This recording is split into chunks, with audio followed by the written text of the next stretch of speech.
Hello friends, അപ്പോൾ ഇന്നത്തെ വീഡിയോയിലോട്ട് എല്ലാവർക്കും സ്വാഗതം കേട്ടോ. ഞാനിത് ഇലയപ്പം ഉണ്ടാക്കുന്ന വീഡിയോ ആണ് കേട്ടോ എടുക്കുന്നത്. അപ്പം ഞാൻ തലേദിവസം രാത്രി തന്നെ ചക്കയൊക്കെ ക്ലീൻ ചെയ്ത് വെച്ചേ. രാവിലെ എനിക്ക് ഒരു ചക്ക കിട്ടിയായിരുന്നു. അപ്പോൾ മാങ്ങ അടക്കാൻ വേണ്ടി പോയപ്പോഴത്തേനും അപ്പം ചക്കയും പഴുത്തിരിപ്പുണ്ടായിരുന്നു. അപ്പോൾ അതിനങ്ങ് വലിച്ചിട്ട് ഇപ്പോൾ 2 ദിവസമായിട്ട് ഓൾറെഡി പഴുത്തിരിക്കുന്ന ചക്ക ആയതുകൊണ്ട് അതിൻ്റെ തോലൊക്കെ ഇച്ചിരി ഉണങ്ങി തുടങ്ങി കേട്ടോ ഈ വെയിലത്ത്. അപ്പോൾ ഇച്ചിരി കട്ട് ചെയ്യാൻ ഇച്ചിരി പാടുണ്ടായിരുന്നു, ഭയങ്കര ഫ്രഷൊന്നും അല്ല. പിന്നെ ഞാൻ രാത്രി തന്നെ അതെല്ലാം ക്ലീൻ ചെയ്ത് ഫ്രിഡ്ജിൽ വെച്ചിട്ടുണ്ടായിരുന്നേ. പിറ്റേ ദിവസം ഉച്ച കഴിഞ്ഞിട്ട് മോൻ ഉറങ്ങുന്ന സമയത്ത് അപ്പം ഉണ്ടാക്കാമെന്ന് വിചാരിച്ചേ. അങ്ങനെ എല്ലാം ക്ലീൻ ചെയ്ത് ഞാൻ ഫ്രിഡ്ജിൽ വെച്ചിരുന്നു കേട്ടോ.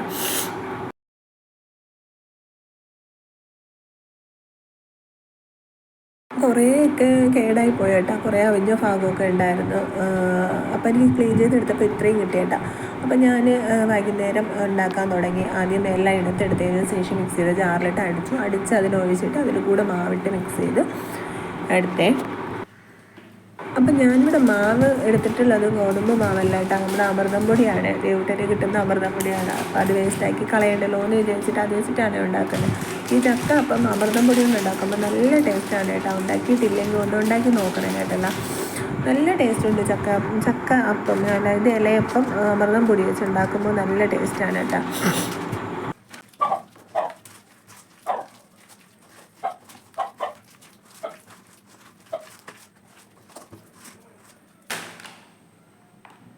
അപ്പം ഞാൻ ഉണ്ടാക്കാനുള്ള ഇലയായിട്ട് എടുത്തിട്ടുള്ളത്, ഈ ഇലയുടെ പേര് ഞാൻ മറന്നു കേട്ടോ. പണ്ട് നമ്മുടെ വീട്ടിൽ സ്ഥിരമായിട്ട് ഈ ഇലയിലാണ് കേട്ടോ ഉണ്ടാക്കിക്കൊണ്ടിരുന്നത്. ഈ ഇല കുറച്ചുണ്ടായിരുന്നു. വീടിൻ്റെ മുറ്റത്തൊരു കുഞ്ഞു മരം ഉണ്ടായിരുന്നു, അതിൽ നിന്ന് കിട്ടിയതാണ്. അതും വാഴയിലയും കൂടെ മിക്സ് ചെയ്താണ് ഞാൻ എടുത്തത്. അപ്പം ഞാനിത് ഉണ്ടാക്കാൻ വേണ്ടി തേങ്ങ ചിരുകാൻ വേണ്ടി വെച്ചപ്പോഴത്തേനും ദേവൂട്ടൻ ഉണർന്നേ. പിന്നെ അവനെ ഉറക്കിയിട്ട് പിന്നെ വന്ന് ഉണ്ടാക്കാമെന്ന് വിചാരിച്ചു. പിന്നെ ഒത്തിരി ലേറ്റായി പോകും, പറ്റത്തില്ല, നടക്കത്തില്ല. അതുകൊണ്ട് ഞാൻ എന്ത് ചെയ്തെന്നറിയാം, അവനെ എടുത്തിട്ട് വന്ന് കസേരയിൽ ഇരുത്തിയിട്ട് അവന് വേണ്ടി ചിപ്സൊക്കെ എടുത്ത് കൊടുത്തേ. എന്തോ ഭാഗ്യത്തിന് അവൻ അവിടെ ഇരുന്ന് കേട്ടോ. സാധാരണ അവൻ അങ്ങനെ ഇരിക്കാറില്ല. ഇന്നെന്തോ ഭാഗ്യത്തിന്, എനിക്കെന്തോ ഭാഗ്യമുണ്ട് കേട്ടോ. അതുകൊണ്ട് അവൻ അവിടെ ഇരുന്നു. അപ്പോഴത്തേനും ഞാൻ ഇതെല്ലാം വാട്ടിയെടുത്തു, ബാക്കി കാര്യങ്ങളൊക്കെ ചെയ്തേ.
അപ്പം തരാമേ,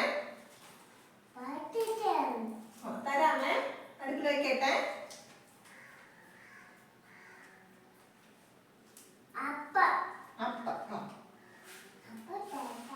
അപ്പൊ തരാമേ മക്കൾക്ക്, മക്കളെ അപ്പം തരട്ടാ.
വേണോ?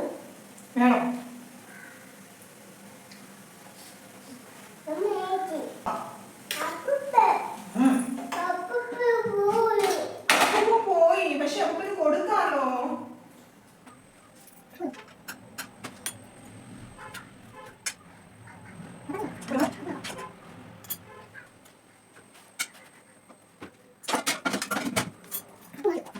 അങ്ങനെ നമ്മൾ ആദ്യം അപ്പമെല്ലാം വെന്തതും അപ്പന് കൊടുക്കാനുള്ളതെല്ലാം കൊണ്ടുപോയി കൊടുത്തിട്ട് വന്നിട്ട് ഞാൻ ചായ ഇട്ടപ്പോഴത്തേനും നമുക്ക് കഴിക്കാനുള്ളതെല്ലാം പൊളിച്ചെടുത്ത്.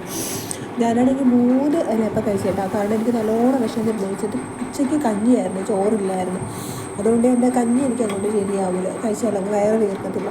അതുകൊണ്ട് എനിക്ക് നല്ല വിശപ്പുണ്ടായിരുന്നു. ഞാനതുകൊണ്ട് ചായയും 3 ഇലയപ്പവും കൂടെ കഴിച്ചേട്ടാ. അപ്പോഴത്തേനും എനിക്ക് ഒരു വിധം സെറ്റായേ. ചായ ഇങ്ങനെ ഇപ്പോഴത്തോളം അടിച്ചെടുക്കുന്ന ആരെങ്കിലും ഉണ്ടെങ്കിൽ ഒന്ന് പറയണേ. എനിക്കിങ്ങനെ ഒരു 2-3 പ്രാവശ്യമെങ്കിലും ചായ ഇങ്ങനെ അടിച്ചെടുക്കുന്ന ഒരു സമാധാനം ഉണ്ടാവില്ല കേട്ടോ. അങ്ങനെ ചായ അടിച്ച് സെറ്റാക്കി ഞാൻ എൻ്റെ കപ്പിലോട്ട് ഒഴിച്ചേട്ടാ. ഇന്ന് ഇച്ചിരി കൂടുതൽ ചായ ഉണ്ട്. അങ്ങനെ ഞാൻ ചായ കൊണ്ടുപോയി വാവച്ചിക്കും ദേവട്ടനും കൊടുത്ത്. ഇന്ന് ചായ കുടിക്കാൻ അകത്താണ് കേട്ടായിരുന്നത്.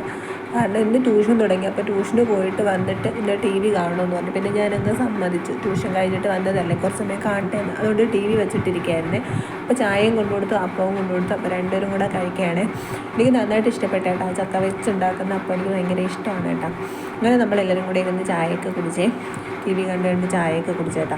അപ്പോൾ ഇന്ന് ഇത്രയേ ഉള്ളൂ വീഡിയോ. ഇഷ്ടമായ സബ്സ്ക്രൈബ് ചെയ്യാനും ലൈക്ക് ചെയ്യാനും ഷെയർ ചെയ്യാനും മറക്കല്ലേ.